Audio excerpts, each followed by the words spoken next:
You're a nice kid, and you're obviously very smart. But you don't belong here. How many times was that said to you? Oh, more than I can count. Tyler Sexton's journey from patient to doctor has been one long uphill battle.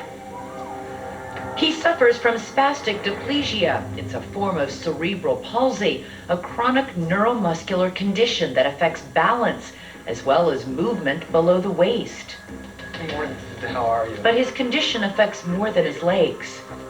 Did the disease also affect your eyes? There's no visual impairment at all, but there's a lazy eye, is the common term, so yes. An obstacle that has tripped up this good doctor since he was born 6 weeks premature. The doctor called us in and he said he will definitely be physically disabled and may never get out of a wheelchair. He will probably be mentally disabled.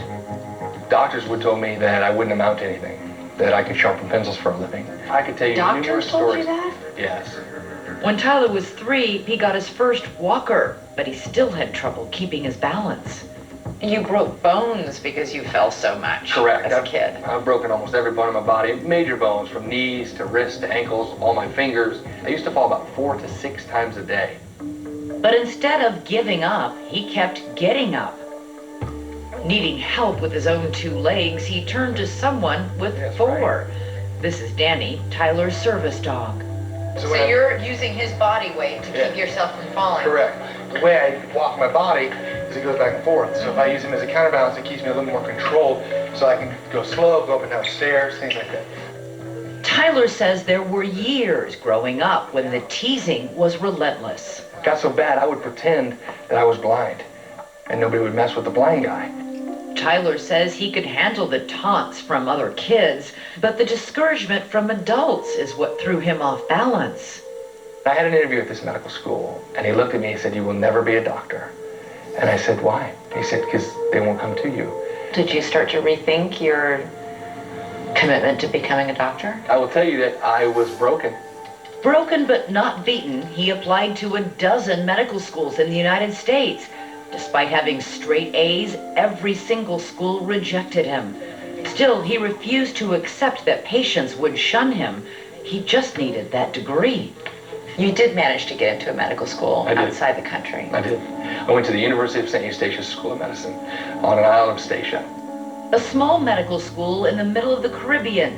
Tyler graduated in 2011 and was surprised when a hospital back in the States was willing to take him on for his residency.